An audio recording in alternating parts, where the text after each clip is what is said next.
Hey, coming up on NBA Today, we show you how Houston clawed their way back into the series against the Lakers and what they can do to force a Game 7. Let me tell you, they are confident. We got a pivotal win for Cleveland last night, but is this series over?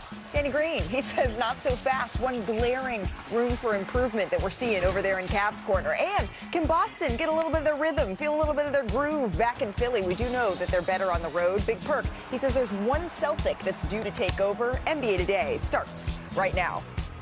Perk, is this where we say previously on NBA Today, and we show you saying that there's no way that the Lakers are going to win that Game 5? Yeah, this is the time. Roll the clip. You did say that on the show yesterday, and it was in large part because they picked up right where they left off, Houston did, with that three-point shooting that we saw in Game 4, DG. Yeah, I mean, they penetrated, kicked, found each other, was in rhythm, confident, taking the shots, making the shots. Josh Okogie for three. That one is good as well. And then later in the second here, Shepherd drives, gravity, kicks it out to Tari Eason in the corner for three. Tari Eason been playing some hell of a basketball over these last two games. And by the way, Reed Shepherd did an excellent job of being the floor general last night. But things still got tight in the fourth quarter. And let's just remind everyone, Game 3, this is when LeBron James, he picked Reed Shepherd's pocket. And then that led to the game-tying three to force overtime. They did not want history to repeat itself. So 3 minutes left in the fourth, Lakers down 5. LeBron James drives. Okay. High off the glass. And then he spots Reed Shepherd, gives him a little bump there on the drive back. But on the very next possession, Reed Shepherd, he almost loses it. But gets to that midi spot instead. No, not tonight. Rockets back up by 5. And then the next possession here, it's LeBron who's bringing the ball up here. How the tables have turned. Repaying the favor the other way. Let me get my lick back. Call the cops. We got a thief out there. Not letting the king intimidate him on that play. And then under 2 minutes to go, the Rockets at 5. Tari Eason drives. And Austin Reeves here, an offensive foul was called. The Rockets, they would end up challenging it, and they determined that Reeves was not in legal guarding position, so Eason would head to the free throw line. He made both free throws. It's a 7-point game. LeBron dribbles it up. He takes a three. He wasn't making them last night, and he didn't start at the end. Jabari Smith secures the board. So Houston gets the win, and afterwards I caught up with Alperen Sengun on their mentality going forward. How much confidence do you have heading into this Game 6? Everybody feeling amazing. You know, nobody's tired. Today, everybody showed it. And we're going in front of our family, fans, you know. Hopefully, it's going to be a lot of people out there. And, you know, we're going to protect home and come back here for Game 7. Listen, it's one game. You give credit where credit is due. They've played well the last 2 games, exceptionally well. And we've got to answer the call. I mean, it's the next game. And try to flush this one. Obviously, we got to learn from our mistakes. I think we made some mistakes tonight. Too many unforced mistakes. You know, so we got to be better on Friday.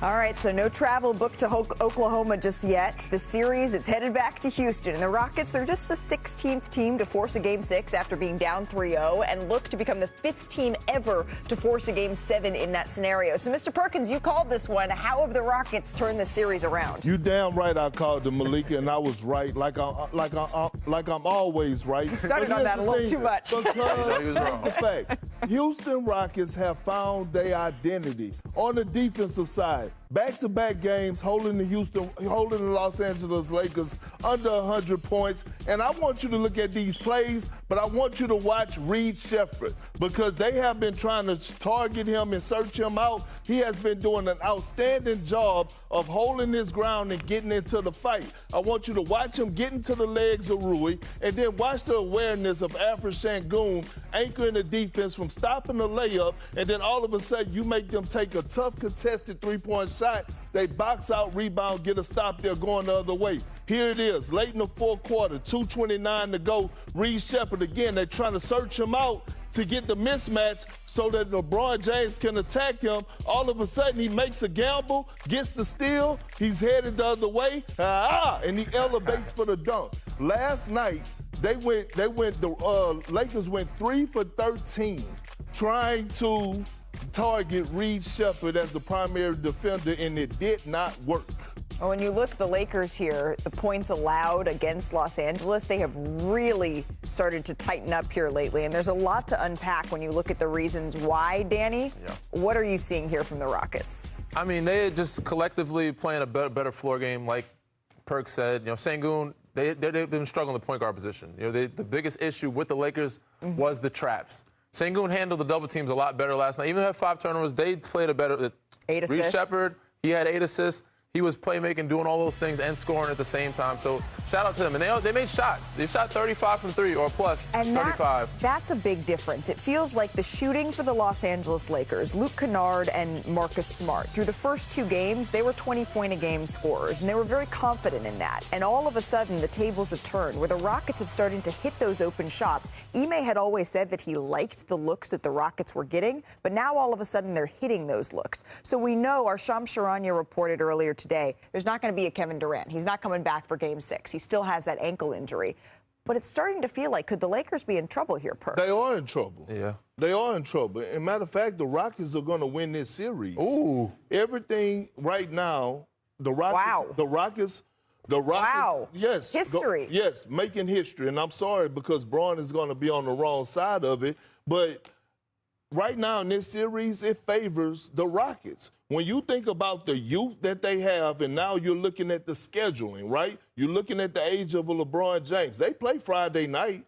They have a 3.5-hour plane ride. They lose 2 hours. Did you see Amin Thompson last night?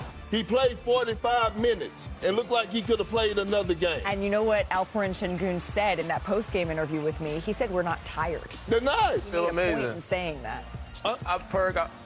Listen, I love that they have better chances. They are playing better.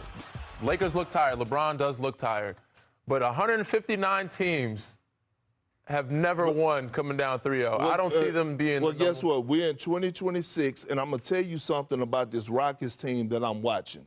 Not only are they playing for the name on the front of the jersey, but they're playing for the names on the back of their jerseys. And this Rockets team is not only here to prove to the world that they could complete the mission, they're proving and sending a message to Kevin Durant as well that's saying, we want to get it done because we want to show you and the rest of the world that we don't need you right now to get this done. So if the Lakers are going to win this series, they have 2 games to win 1. Is it going to come down to hitting shots that they couldn't, we didn't even mention they did get Austin Reeves back in this game. What's it going to come down to for LA? He needs another game. He needs to get his rhythm. Obviously, Luke Kennard has to play better. I think he needs more usage. All right. And as much as Rockets want to send a message, you know LeBron James is going to send a message as well. JJ Redick is going to send a message also. They're going to be way more prepared they are for Game 6 than they were at Game 5. Their intensity, their level of focus. LeBron James, he has beat Father Time and time again. I don't think he's going to allow fatigue to set in Game 6 and allow this group to outrun them again. But you're saying getting Luke Kennard involved, but how? When the athleticism of the Houston Rockets then kicked in. This is back-to-back games where he's been held under 10 points. You were saying Marcus Smart be better. Can he go out and get a 20-point performance? I think when you look at this series, yes, J.J. Redick, he started off, he was coaching his ass off, coaching circles around Ime. Ime started making adjustments, and now he's getting the best of his team. Okogie coming in playing big minutes. We saw Finney Smith come in yesterday and hit some big-time threes. All of a sudden, he was hitting his shot. It was the best game offensively that he's had in this series. But now I think for the one outstanding for Los Angeles, LeBron James has yet to have a big game. And you mentioned the lack of threes, the lack of dunks, maybe pointing to some fatigue for him. But still, LeBron James it's going to be fired up in H-Town.